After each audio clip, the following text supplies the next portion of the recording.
하나님은 여러분들을 사랑하십니다. 올 한 해 동안 우리 주님의 큰 은혜가 여러분의 가정에 임하시기를 바랍니다. 우리가 신앙생활을 할 때 혼동할 수 있는 부분들이 신앙이 점점 깊어져 가고 영적인 체험을 하고 성령의 인도하심을 구체적으로 느끼게 되면 영적인 것은 중요하고 육적인 것은 약하다고, 그리고 중요하지 않다고 그렇게 얘기할 가능성이 많습니다. 기독교의 역사를 보면 그런 사람들이 있었습니다. 영적인 것은 참 중요한 것이지만 육은 중요하지 않다 해서 몸을 무시하고 물질을 무시하고 이 세상의 삶을 무시하는 그런 믿음의 생활을 하는 사람들이 있었습니다. 그런데 예수님의 말씀을 보면 예수님은 우리가 영적으로 신령해지고 또 성령이 충만하다고 해서 절대로 육신을 무시하지도 않고 물질적인 생활도 무시하지 않았습니다. 하나님이 우리를 창조하실 때에 몸을 먼저 흙으로 지으시고 그 다음에 영으로 넣으시고, 하나님이 창조할 때부터 몸도 귀중하게 여기시고 영도 귀중하게 여겼습니다. 그래서 예수님의 말씀을 보시면 예수님이 물질적인 것을 무시하시지 않아요. 우리의 몸을 아무렇게나 해도 된다고 그렇게도 하지 않으셔요. 영적인 것을 강조하신과 동시에 육적인 것, 우리의 물질적인 부분도 이 영적인 원리 하에서 아주 잘 다루어야 될 중요한 요소라고 이야기를 하고 있습니다. 오늘 이 본문 말씀은 예수님께서 물질에 대해서 이야기하시는 건데요, 여러분들이 댁에 가셔가지고 마태복음부터 요한복음까지 예수님이 하신 말씀을 한번 쭉 읽어보세요. 거기에 물질과 관련된 부분들이 얼마나 많이 나오는지. 예수님이 비유를 할 때도요, 농부의 비유를 합니다. 포도나무 비유를 합니다. 여러 가지의 비유들을 하고 고기 잡는 비유, 이런 거 다 재물과 관련된 거예요. 경제적인 거하고 관련된 것입니다. 그런 걸 여러분들이 체크하기 시작하면 주님이 직접 말씀하시는 것도 있고 간접적으로 둘러서 이야기하시는 것도 있고 비유를 통해서도 이야기하시는데 재물에 대해서 너무나도 많은 부분을 이야기를 하고 있다는 것입니다. 비유를 할 때도 뭐나 비유를 한다든지 달란트 비유를, 이게 다 돈이 아닙니까? 오늘 이 말씀 속에서 예수님이 우리를 향해서 우리가 믿음 생활을 할 때 정말 영적이고 성령이 충만한 그런 믿음 생활을 하려고 하면 재물에 대해서 잘 다루어야 된다는 것입니다. 19절 말씀에 너희를 위하여 보물을 땅에 쌓아두지 말라, 그렇게 이야기를 합니다. 여기서 보물은 우리가 사용하는 재물을 이야기합니다. 여러분들이 열심히 노력하고 땀 흘려서 벌게 되는 돈을 이야기하는 것입니다. 물론 돈을 포함해서 여러분의 집도 될 것이고 차도 될 것이고 사업체도 될 것이고 물질과 관련된 모든 부분이 바로 이 보물에 해당될 것입니다. 그런데 그 보물을 땅에 쌓아두지 말라는 것입니다. 땅은 어디냐 하면 우리가 살고 있는 이 세상입니다. 그러면 어카운트에 세이빙 어카운트를 없애라는 것인가? 그런 말이 아니에요. 여러분들이 저축을 하지 말라는 그 말이 아니에요.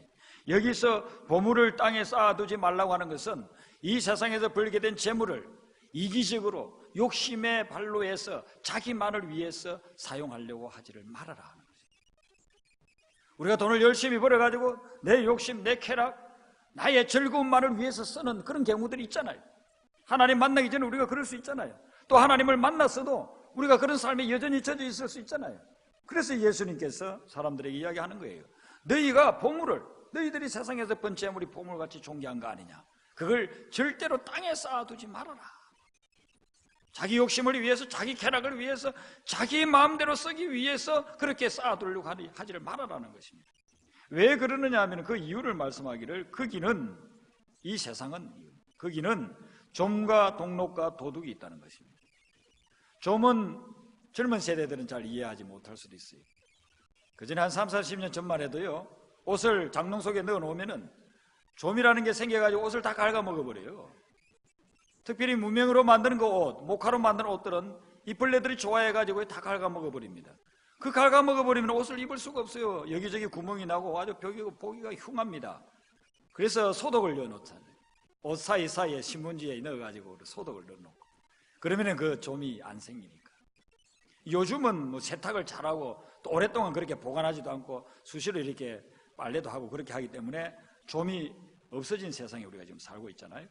근데 예수님 당시에도 좀이 많았어요. 옷을 이렇게 만들어가지고 넣어놓으면은, 가을에 만들어가지고 내년 봄에 입으려고 넣어놓으면은, 펼쳐다 보면은 거기에 좀이 들어가가지고서는 다 갉아먹어버렸어요. 우리가 모아놓는 재물이 어떻게 보면은 좀이 들어와가지고 그게 없어져 버리는 거예요. 땀 흘려서 아침 일찍부터 밤늦게까지 일해가지고 모아놓은 재물이 어느 순간 자기도 모르게 좀이 먹어버렸어요. 쓸 수가 없는 재물이 되게끔 그렇게 된단 말이죠. 어떤 경우에는 땅이 좋은 땅이 있다고 해가지고 거기에 한 500만 불을 갖다가 투자해가지고 그 땅을 사놨어요. 근데 나중에 그냥 그 땅이 쓸모없는 땅이 되어버리는 것입니다. 좀이 쓰리는 것입니다. 동록이라고 하는 것은 뭐냐면은 이것은 금속에 끼는 녹을 이야기하는 것입니다. 쇳덩어리에는 붉게 녹이 끼잖아요. 청동에는 파란 그런 녹이 끼잖아요. 그게 녹이 끼면 쓸 수가 없어요. 아무리 명금을 쇠로 만든 당금질하고 또 불에 엮고 당금질 해가지고 잘 만들어 놓은 그 명금, 스치기만 해도 싹싹 벨 수 있는 명금을 만들어도요, 그 칼날에 녹이 있으면 쓸 수가 없어요. 그런 명금이 아니고 그런 추한 물건이 돼버린 거예요. 그냥 고철이 돼버리는 거예요. 우리가 열심히 벌어놓은 그런 물건들이, 또한 그 재물들이 이 땅에 쌓아놓는 그런 내 욕심과 내 쾌락만을 위해서 사용하기 위해서 모아놓는 것은, 그것은 칼날에, 그 예리한 명금 칼날에 녹이 끼는 거하고 같이 돼버린다는 거예요. 쓸모없는 그런 물질이 돼버리는 경우가 많다는 것입니다. 그래서 세상에서는 이야기합니다. 돈 버는 사람 따로 있고 쓰는 사람 따로 있고. 열심히 벌어서 정말 전심 한 끼 햄버거 하나, 아니면 싼 짜장면 한 그릇 가지고서 때우면서 엄청나게 돈을 벌어놨어요. 수천만 불을 벌어놨는데 그거 쓰지 못하고 쓰는 사람은 다른 사람이 있단 말이죠. 세상이 그런 곳이라는 거예요. 그리고 도둑이 구멍을 뚫는다고 그렇게 이야기했습니다. 오늘날은 콘크리트, 그 속에 철근까지 넣어가지고 건물을 짓지만은 예수님 당시에는 진흙으로서 흙을 쌓아서 이렇게 집을 지었습니다. 그러니까 그 집안에 보물이 있다고 여기면은요, 도둑이 와가지고 구멍을 뚫어버려요. 진흙이니까 그거 구멍 뚫기 쉽잖아요. 구멍을 뚫어버리고 들어가가지고서 보물 가지고서 도망가 버린다는 것입니다. 우리 미국에도 그럴 수 있습니다. 미국에는 집을 나무로 짓잖아요.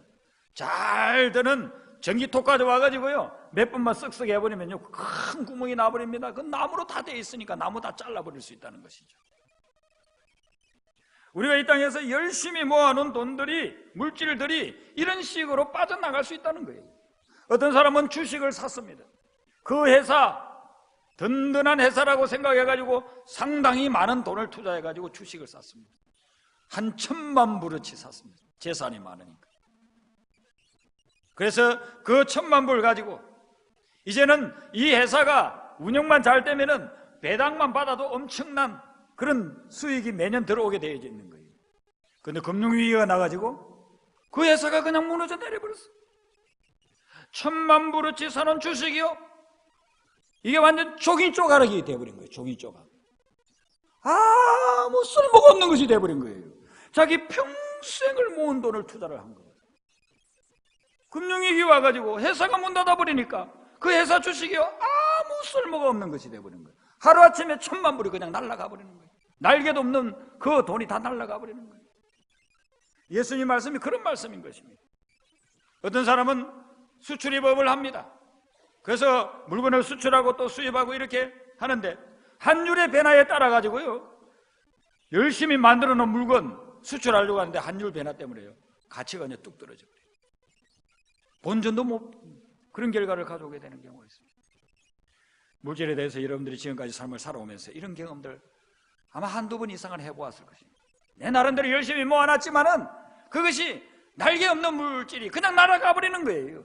지금 주님이 그것을 이야기하는 거예요. 이 세상에 나를 위해서 쓰겠다고 모아놓는 것은 언제 날아갈지 모른다는 것입니다. 언제 도둑이 들어와서 그거 훔쳐갈지도 모른다는 것입니다. 언제 주가의 변동이 있어서, 언제 환율의 변동이 있어가지고 내 것이 싹 다 날아가 버릴 수 있다는 것입니다. 그래서 주님께서 이야기하기를, 오직 너희를 위하여 보물을 하늘에 쌓아두라는 거예요. 그 하늘에 쌓아둔다는 말이 무엇이겠습니까? 예수님이 이 말씀을 마태복음에서는 마태가 기록을 했지만 또 여러 제자들이 들으면서 그걸 나름대로 또 보완해서 기록하기도 하고, 어떤 경우에는 좀 빼고서 기록하기도 하고, 그렇게 나와요. 그래서 오늘 이 말씀과 관련된 말씀이 누가복음에 또 나옵니다. 거기를 보면은 하늘에 쌓아두라는 말이 무슨 뜻인지 해석이 나와요. 누가복음 12장 33절에 이렇게 기록이 되어져 있어요. 예수님 말씀인데요. 너희 소유를 팔아 구제하여 낡아지지 아니하는 배낭을 만들라. 곧 하늘에 둔 바 다함이 없는 보물이니 거기는 도둑도 가까이 하는 일이 없고 좀도 먹는 일이 없느니라. 여기 도둑도 나오죠? 좀도 나오죠? 다 나옵니다. 또 하늘에 주는 보물이라고 나오죠? 그게 뭐냐 하면은 구제라는 것입니다. 예수님이 누가복음 12장 33절에서는 오늘 마태복음 6장 19절 20절에 나오는 이 보물을 쌓아놓는 것에 대해서 이야기를 하셨는데, 보물을 하늘에 쌓아두는 것이 뭐냐 하면은 그것은 구제하는 것이라. 가난한 사람, 어려운 사람, 힘든 사람을 도와주는 이것이 하늘에 쌓아두는 거예요. 그 사람이 예수 믿는 사람일 수도 있고 예수 안 믿는 사람일 수도 있어요. 나는 예수 믿는데 옆집에 예수를 믿지 않아요. 그런데 그 집이 사업이 잘 안 돼가지고 끼니도 제대로 가지를 못하는 거예요. 그것을 알고 쌀 한 포대 사고 봉투에 돈 좀 넣어가지고 찾아가는 거예요. 얼마나 힘들어요. 저희들이 위해서 기도하겠습니다. 이 조그마한 것이지만 이거 가지고 그래도 밥은 드셔야 그래도 힘을 내죠. 용기를 가지세요. 그렇게 가서 도와주는 거 예수 안 믿는 사람이지만 도와줄 때 하나님이 보시기에 그렇게 가난한 사람을 도와주는 것은 하늘에 재물을 쌓아두는 거다, 이렇게 하나님이 인정을 해 주신. 잠언서 19장 17절에는 이런 말씀을 했습니다. 가난한 자를 불쌍히 여기는 것은 여호와께 구워드리는 것이라고 했어요. 주변에 가난한 사람이 있는데 그 가난한 사람에게 도와주면은요, 그는 여호와 하나님에게 구워드리는 거예요. 하나님은요, 하나님께 빌려준 사람에게요 떼먹지 않아요. 반드시 갚아주셔요. 그런데 이자가 좀 세게 해주셔요. 30배, 60배, 100배로 주셔요. 하나님은 우리에게 원금보다도 훨씬 더 많은 이자를 주시는 거예요. 저 사람이 어려워서, 저 사람이 사업에 실패해서, 저 사람이 사고를 당해서 너무나도 어려워요. 그래서 믿는 사람이 가서 그 사람을 도와주면 하나님께서 딱 기억하는 거예요. 하나님의 천국 장부에 딱 기록을 해놓는 거예요. 그리고서는 가장 필요하고 적합한 시기에 하나님께서 갚아주는 거예요. 원금 물론이에요. 원금에 30배, 60배, 100배의 이자를 보태서 하나님께서 갚아주시는 거예요. 한국의 주식회사 영성이라고 하는 회사를 세우신 이정재라고 하는 장로님이 있습니다. 이 장로님은 정말 맨바닥에서부터 사업체를 일구셨는데 이분 마음에는 무슨 감동이 왔느냐면요, 계략 환자가 너무 불쌍한 거예요. 미국에는 계략 환자가 좀 적지만 한국에 옛날에 3, 40년 전까지만 해도요 계략 환자들 많았잖아요. 한 4, 50년 전에는 뭐 계략 환자들이 마을마다 있었어요. 콜록 하면서 막 혈담을 툭. 저도 어린 시절에 보면 동네에 계략에 걸린 아저씨가 있었는데 겨울에 막 기침하면 막 피를 토해요. 그분 얼마 못 사시다가 돌아가시더라고요. 친구 아버님인데. 그러니까 그런 비참한 것을 보면서 이분이 계략 환자를 돕기 시작했어요. 처음에 한두 명을 도왔어요. 약도 사다 주기도 하고 치료도 해주기도 하고 또 고기를 먹어야 되니까. 옛날에는 우리 고기 못 먹었잖아요. 미국에서야 고기가 야채보다 더 쌀 때도 있지만 그때는 고기 못 먹었잖아요. 고기도 사다 주고 이렇게 하면서 도왔어요. 근데 하나님이 자꾸 그 사업을 축복을 해주는 거예요. 이분이요 그렇게 해가지고 점점 사업이 늘어나고 40년 동안에 7만 명의 계략 환자를 도왔다는 것입니다. 이정재 장로님.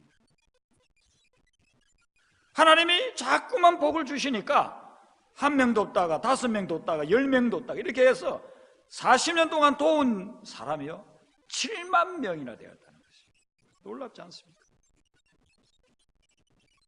하나님께서 가난한 자를 불쌍히 여기는 자를 절대로 잊지 않아요. 기억했다가 잠언 19장 17절 뒷부분에 보면 그의 선행을 그에게 갚아주시리라 했어요.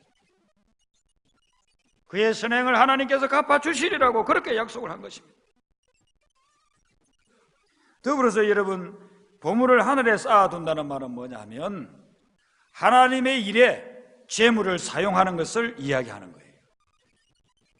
하나님의 일에, 하나님의 사역에, 하나님의 사업에 여러분의 물질을 쓰는 것, 이것이 바로 보물을 하늘에 쌓아두는 거예요. 하나님의 일이 뭡니까? 요한복음 6장에 보면 예수님께서 예수님을 잘 믿는 것이 하나님의 일이라고 했습니다. 그게 이제 제일 중요한 거죠. 그 다음으로 하나님의 일은 영혼을 구원하기 위해서 전도하는 것입니다.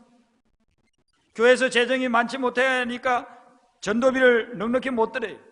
그런데 자기 호주머니를 털어가지고 전도용품을 사고 전도를 하는 거예요. 선교를 하는 것입니다. 교회에서 선교도 하지만은 아내가 또 개인적으로 해야 되겠다, 전도에서도 해야 되겠다 해가지고 전도에서 또 뭐 넉넉하기나 합니까? 다들 어려운 가운데서도 우리 전도회에서 선교사 한 분을 후원합시다. 선교를 하는 거예요. 또 남모르게 개인적으로 선교하는 분들도 있고, 컴패션을 통해서도 이렇게 고아들을 또 후원하기도 하고, 하나님의 일을 하는 것입니다. 그 하나님의 일이라 해가지고 가정은 하나님의 일이 아닌가? 가정에서 여러분들이 생활하는 것도 하나님의 일이에요.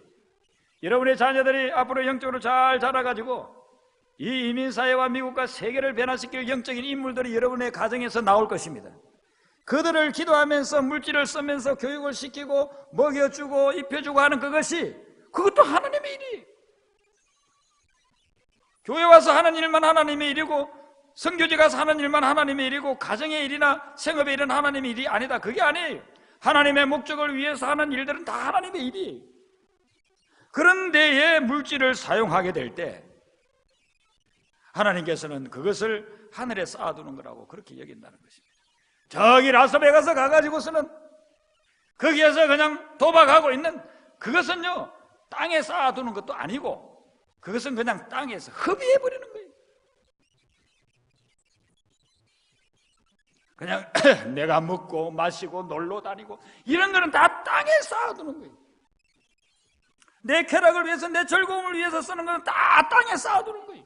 그것은 조미, 녹이, 도둑이 들어와서 다 가져가 버린다. 그래서 여러분들이 이 물질을 하나님을 위해서 쓰시도록, 하나님이 기뻐하시는 하나님의 일에 쓰도록 그렇게 해야 돼요. 제가 신학교를 다닐 때에 섬겼던 교회가 한 군데 있습니다. 그때 이제 아이들이, 중고등부 아이들이 한 3, 40명이 이렇게 모였어요. 토요일 날은 성경 공부하고 주일 날은 예배드리고 그렇게 하다가 이제 군대를 갔습니다. 근데 그때 그 아이들 중에 믿음이 좋은 아이들이 몇 명 있었어요. 그 하나에는 목사님 아들 둘이 있었는데 둘이 나와서 신앙생활 열심히 잘했어요. 늘 어릴 때부터 이 물질에 대해서 아버지로부터, 아버님이 목사님이시니까 배웠겠죠.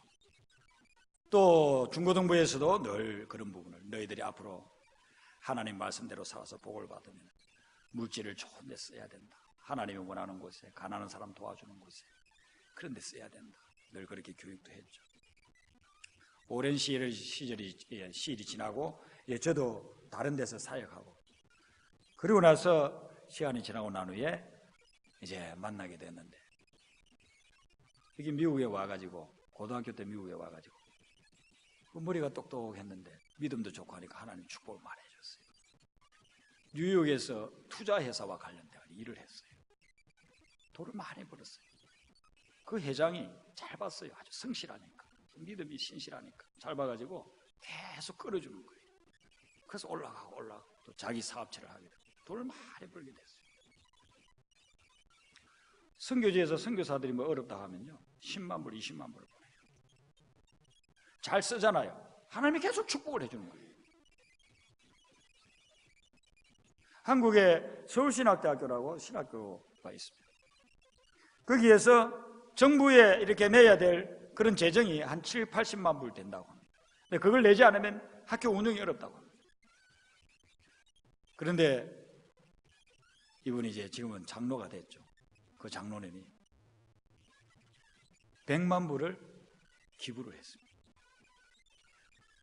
제가 어저께 그 교단 신문을 보면서 알게 됐습니다.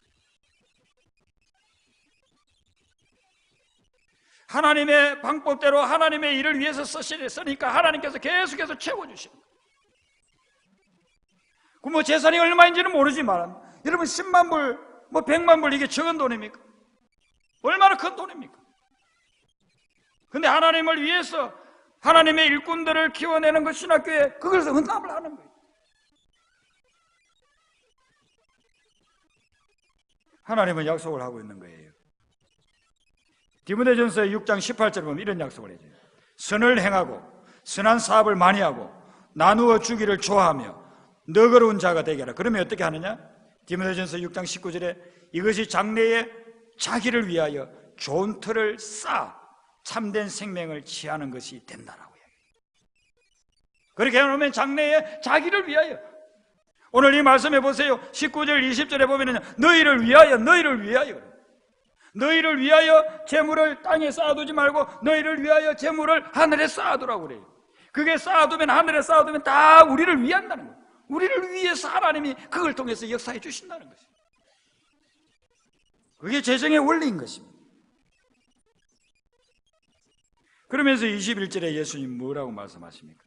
내 보물 있는 그곳에는 내 마음도 있느니라. 우리의 마음이 어디로 가느냐면요, 물질을 썼던 그곳으로 간다는 것입니다. 그래서 물질을 라스베가스 가가지고 도박하는 데 쓰면은요, 마음이 늘 그거 가 있어요. 그래서 도박하다가 망해요. 어떤 분은 남편을 만났는데 이 남편이 뭐 좋은 대학도 나오고 돈도 잘 버는데 이 도박을 하는 거예요. 결국은 헤어졌다고 그러더라고요. 살 수가 없는 거예요. 집안에 있는 모든 걸 다 도박하는 데 쓰니까. 우리가 물질을 쓰는 곳에 마음이 간다는 것입니다. 참 이상해요. 물질을 보내지 않은 선교사님이 있고 물질을 보내주는 선교사님이 있으면요, 내가 물질을 보내지 않은 선교사님은 그냥 기도도 잘 안 돼요. 그런데 내가 물질을 보내주는 선교사님은요, 그분을 위해서 자꾸 기도하게 돼요. 내 물질이 가 있으니까 그분이 잘 되기를 원하는 마음이 생기는 거예요. 예수님 말씀이 그대로예요. 물질이 있는 곳에 마음이 가게 되어 있습니다. 그런데 이것은요, 우리가 물질을 하늘에 쌓아놓으면 우리의 마음이 땅에 있는 것이 아니고 하늘에 가게 되니까 하늘이 주는 평강과 기쁨을 누리게 된다는 것입니다. 물질이 하늘에 쌓아두게 되면, 물질을 하늘에 쌓아두게 되면요, 우리의 마음이 하늘에 가 있게 돼가지고 그로 인해서 하나님이 주시는 복을 우리 마음이 누리기 때문에 영혼과 마음이 건강해진다는 것입니다. 여러분의 영혼과 마음이 건강해지는 비결이 여기에 있습니다.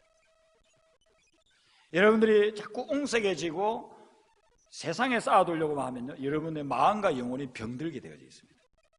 예수님 말씀. 마음과 영혼이 자꾸 병이 들어요. 내 것만 챙기고 내 유익만 챙기고 내 욕심만 자꾸 챙기면요, 마음과 영혼이 병들어서 그 병이 육신도 망가뜨려 버린다는 거죠. 하버드 대학에 세계적으로 유명한 의사 교수가 있는데요, 앨런 룩스라는 분입니다. 근데 이 앨런 룩스라고 하는 분이 학생들을 이렇게 두 그룹으로 나눠가지고 실험을 해봤다고 합니다. 한 그룹의 학생들은 열심히 좀 이 일을 해달라고 하고, 그리고서는 그 일한 만큼 보수를 줬대요. 시간당 10불, 20불 해쳐가지고 보수를 해줬어요. 다 줬어요. 그리고 한쪽은 자원해서 하도록 그렇게 했어요. 일을 하는데 아무 보수는 주지 않고 그냥 당신네들이 봉사하는 것이다, 그렇게 해서 일을 하게 했다는 것입니다.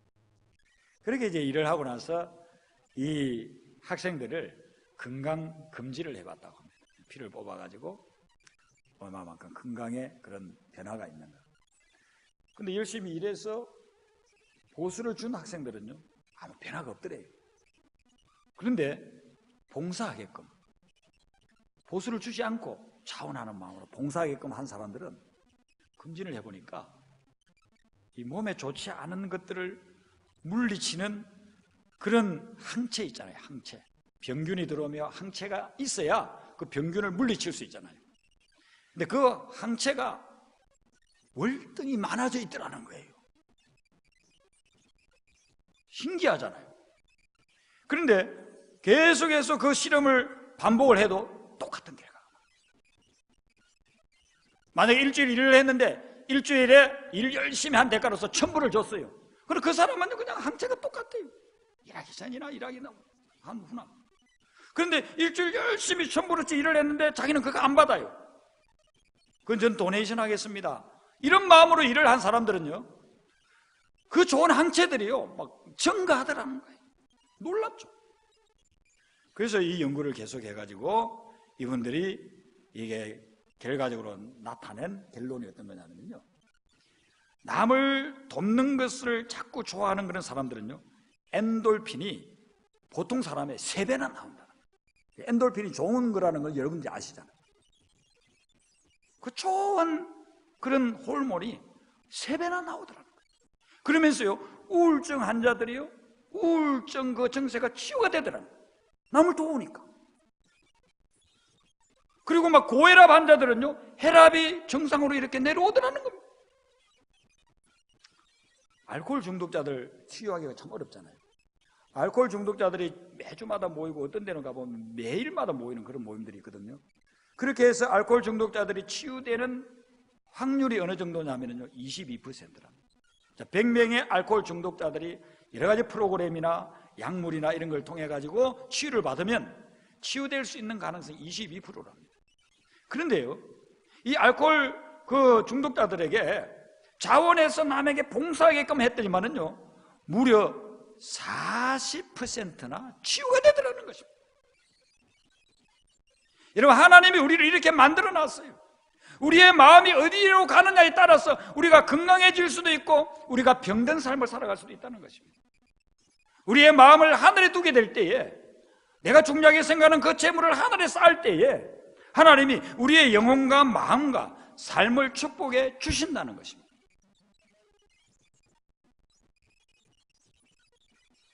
제가 오늘 11조에 대해서 좀 말씀하겠습니다. 전 여기 와가지고 3년 6개월 동안 주일 안예배에서 헌금에 대해서 한 번도 이야기한 적 없습니다. 녹음이 되어 있으니까 여러분들이 다 점검할 수 있습니다. 그런데 제 마음속에 하나님께서 너 왜 헌금에 대해서 설교하지 않느냐 감동을 자꾸 주셨습니다. 한경진 목사님은 평생 목회하시면서 11조나 헌금에 대해서 별로 강조를 안 했습니다. 근데 그분이 은퇴를 하시고 난 후에 목회자들에게 후회하는 게 하나 있다는 거예요. 11조와 헌금에 대해서 강조하지 못하고 목회를 한 것이 후회가 됩니다. 그분 영락교회에는요, 장관도 있고 재벌도 나오고, 그리고 남대문 시장에서 100원짜리 200원짜리 장사하는 아주 가난한 사람도 있어요. 그러니까 이 목사님이 보기에 가난한 사람들 생각하니까 헌금하라고 하는 것이 너무 그 사람들에게 미안한 거예요. 그래서 안 하신 거예요. 근데 다 사역을 하고 마지막에 은퇴하시고 나서 보니까 그 부분이 자기가 잘못되었더라는 거예요. 물질의 원리를 설교를 해줘야 되는데, 그래야 물질의 복을 받게 되는데 그 부분을 이야기를 못 해줬다는 것이죠. 여러분, 사람이 이 높은 곳으로 가면은요, 공포심을 느낀다. 그래서 엘리베이터를, 이렇게 투명한 엘리베이터를 타고서 올라간다고 생각하면 한 1m, 2m 올라갈 때는 공포심이 없죠. 2m 정도는 내가 뛰어내려도 안 다치니까. 근데 7m, 8m 올라가면 굉장히 공포심이 있습니다. 근데 가장 공포심이 있는 위치가 어디냐면 11m 높이라고 합니다. 11m 높이에 올라가서 밑에 딱 땅을 보면요, 굉장히 사람들이 후들후들 뜬다는 거예요. 근데 50m, 100m 올라가면 또 그 공포심이 그에 비하면 적어진다는 것입니다. 그래서 군대에서 군인들을 훈련시킬 때 11m 공포심을 없애기 위해서 10m에서 하강 훈련을 시킵니다. 그래서 10m에서 공포심을 극복하면요, 11m를 갑니다. 11m를 이제 가면은요, 나중에는 비행기에서 낙하 훈련을 해도 그냥 뛰어내립니다, 군인들이. 그러면서 적진에 막 투입되고 그러잖아요. 어떤 목사님이 비유를 하기를, 우리 믿는 사람에게 11조는 11m의 공포와 같다. 우리가 믿음이 없어가지고 11조를 못 낼 때에는요, 절대로 그 위로 올라가지는 못해요. 그런데 믿음이 있어서 11조를 내기 시작하면 그다음부터는요, 10의 2조도 낼 수 있고 10의 3조도 낼 수 있고, 조금 전에 말씀드렸던 이정재 장로님 같이 그분은요, 마지막에 돌아가실 때에 은퇴를 하시고 모든 재산을 정리하고서는요, 결핵 환자들을 위해서 무려 800억 원을 기부를 하고 세상을 떠났습니다. 8천만 불을 기부를 하고 세상을. 그분이 물론 11조는 당연하죠. 11조를 하니까 10에 2조도 하고 10에 3조도 하고 10에 4조도 하게 되더라는 것입니다. 여러분, 11조는 하나님이 우리에게 주신 것에 대해서 감사하는 표시로 드리는 거예요. 내가 가지고 있는 10개가 다 하나님 거예요. 근데 하나님의 것인 것을 어떻게 우리가 고백합니까? 거기서 10분의 1을 드리면서 제가 가지고 있는 나머지 9가지도 다 하나님의 것입니다. 그 고백이 나오는 겁니다. 그런데 10분의 1을 드리면 하나님이 약속을 해주었어요. 내가 너희들을 축복해 주겠다. 어차피 내가 10가지 가지고 있는 다 하나님의 것인데 그 중에 한 가지를 드리면 하나님이 또 축복해 주겠다고 약속하신 말씀이 11조의 말씀이에요. 그래서 여러 가지 이유로 인해서 여태까지 11조를 못하신 분들이 계실 거예요. 사업이 어려워졌다든지 직장에서 월급을 제대로 못 받는다든지 여러분들의 가정에 또 몸이 힘든 분들이 있어가지고 치료비로 쓰다 보니까 11조를 못한다든지 여러 가지 이유로 11조를 못한 분들이 있을 것입니다. 또 어떤 분은 믿음이 아직 그 단계까지 이르지 못해서 11조를 못한 분들도 있을 것입니다. 11조 하라고 하면 나는 교회 안 나올 거야 하는 분은 안 해도 됩니다. 그건 여러분들의 믿음이 아직 그 정도까지 안 갔으니까. 11조 하라고 하면 나는 교회 안 나올 거야. 오늘 그냥 왔는데 돈 내라고 하는구만. 결국 저 목사가 나한테 돈 내라고 하는구만. 나는 돈 안 낼 거야. 그런 마음의 단계면 11조 하지 마세요. 안 하셔도 됩니다. 그러나 여러분들이 예수님을 마음에 모시고 있고 예수님을 믿어서 하나님의 자녀라고 하는 분은 올해는 11조를 꼭 시작하는 한 해가 되시기를 바랍니다. 여러분, 11조를 하면은 하나님께서 약속을 해줬어요. 하나님의 주신 은혜를 인정하는 것으로서 받아들이시기 때문에 그걸 통해서 우리에게 물질의 복을 주시겠다는 것입니다. 여태까지 11조를 못한 분들이 계십니까? 하시는 분들은 잘 하시고 못하신 분들은 하나님께 기도하세요. 하나님, 올해는 제가 11조를 시작하는 해가 되게 해주세요. 제 삶에 있어서 신앙생활에 있어서 11조의 원년이 되게 해주세요. 오늘부터 11조. 근데 여러분들이 11조를 할 때에 온전한 11조를 하셔야 됩니다. 수입의 10분의 1을 하나님 앞에 드리는 것입니다. 내가 올 1년 동안에 3만 불의 수입이 있었다면 3천 불을 하나님 앞에 드리는 것입니다. 내가 올 한 달 동안에 5천 불의 수입이 있었다고 한다면요 500불을 하나님께 드리는 것입니다. 이 원리를 가르쳐 드렸으니까 오늘부터 여러분들이 하나님 앞에서 11조를 하시고 내가 충실하게 11조를 했는데 하나님이 나를 망하게 했다. 그런 분이 있으시면요 오세요. 제가 하나님의 이름으로 책임을 드리겠습니다. 아이고, 뭐 가난뱅이 목사가 무슨 책임을 지냐, 말만 그렇게 하지. 저는 가난하지만 하나님은 부자시고 11조를 하면 복을 받는다 했는데 여러분들이 11조 해가지고 망했다고 하면 제가 책임을 져야 되지 않겠습니까? 우리 주님께서 책임져 주시고. 제 개인 간증 한 가지 하고 설교를 마무리하려고 합니다. 제가 40년 전에 교회를 나갔습니다. 근데 저희 집이 너무 가난해가지고 교회 가는 게 굉장히 부담스러웠습니다. 왜냐하면 헌금을 내야 되니까. 헌금을 내야 되는데 헌금 낼 돈이 있어야죠. 집이 가난하니까 용돈도 하나도 없어요. 학교에 뭐 월납금 내야 되는데 맨날 쫓겨와야 돼요. 쫓겨온다 해가지고 낼 수 있는 것도 아니고. 그럼 들판에 돌아다니다가 다시 가고. 그래서 헌금 내는 게 저에게는 굉장히 부담이었습니다. 근데 부흥회를 한다고 해서 참석을 했더니만은 그때 교회가 교육관을 지었어요. 시골 교회지만 건물도 크고 또 교인들도 한 300~400명 모이는 그런 교회였는데 이렇게 이 부흥회를 해서 갔더니만은 교육관을 짓는다고 헌금을 하라고. 근데 헌금을 당장 못하는 사람은 작정 헌금을 해도 된다. 그래서 제가 감동이 와가지고 작정 헌금을 얼마를 했느냐면은 10,000원을 했습니다. 10,000원. 40년 전에. 근데 용돈은 일주일 내내 100원도 못 받아요. 한 달 가도 100원도 못 받아요. 그 어디서 나오겠습니까? 나올 데가 없어요. 그래서 작정을 해놓고 이제 고민이 생겨서 늘 기도했습니다. 매일 기도해요. 하나님, 제가 교육관 짓는데 10,000원을 작정했는데 10,000원을 낼 수 있게 해주세요. 낼 수 있게. 그러다 보니까 추석 명절이나 설 명절에 이렇게 용돈이 좀 생기고 친척들이 이렇게 주는 거 있으면 그걸 모아가지고요, 1,000원도 하고 500원도 하고 해가지고 4년에 걸쳐가지고 제가 그 10,000원을 다 하나님 앞에 드렸어요. 하나님이 제가 드리는 10,000원 없어서 일을 못하는 분입니까? 하나님은 제가 하나도 드리지 않아도 하나님은 다 일 다 하셔요. 우리 교육관을 저렇게 만드는데 거의 일반적인 사람이 볼 때는 천문학적인 그런 돈이 들지 않았어요. 우리가 했습니까? 우리가 20분의 1이나 성도님들이 헌금했습니까? 안 했어요. 하나님이 하시고자 하니까 하나님 그냥 하시잖아요. 제가 하나도 안 드려도 하나님이 다 해요. 그런데 제가 드린 것을 나중에 알고 보니까 하늘에 쌓아놓은 거예요. 그게 10,000원을 하늘에 쌓아놓게 됐는데 그 드린 것을 하나님이 너무너무 기뻐하셔요.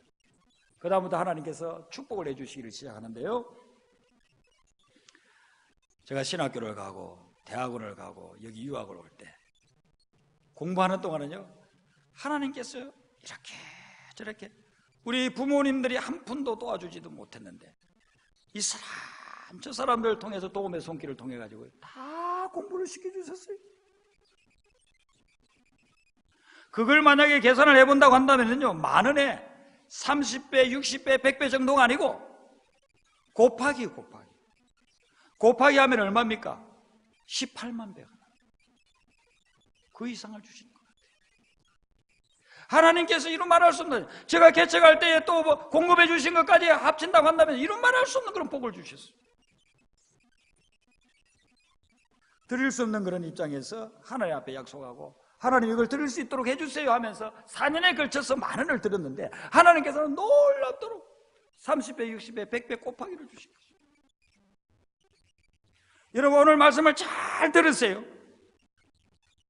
기분 나쁘게 듣지 마시고 주보 보지 마세요. 주보 보지 마세요. 주보 보지 마세요. 설교할 때는 설교자에 가면 집중하세요. 여러분 잘 들으시기 바랍니다. 여러분의 물질을 제대로 관리할 수 있는 말씀을 오늘 여러분들에게 전해드리는 겁니다.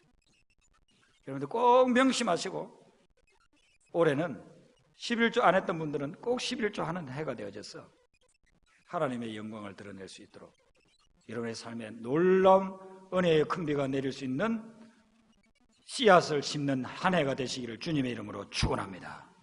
기도하시겠습니다.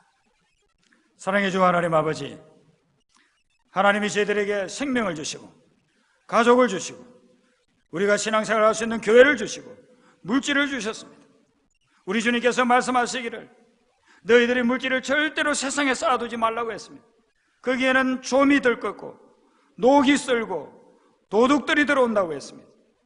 그런데 하늘에 쌓아두면 하나님의 일을 위해서 어려운 사람을 도와주는 데 사용하게 되면, 그러면은 하나님께서 그걸 통해 가지고 놀라운 일들을 하게 하시고 우리의 마음을 건강하게 하시며 영혼을 건강하게 하신다고 하셨사오니 이와 같은 영적인 복이 우리 성도님들에게 임하게 하여 주시옵소서.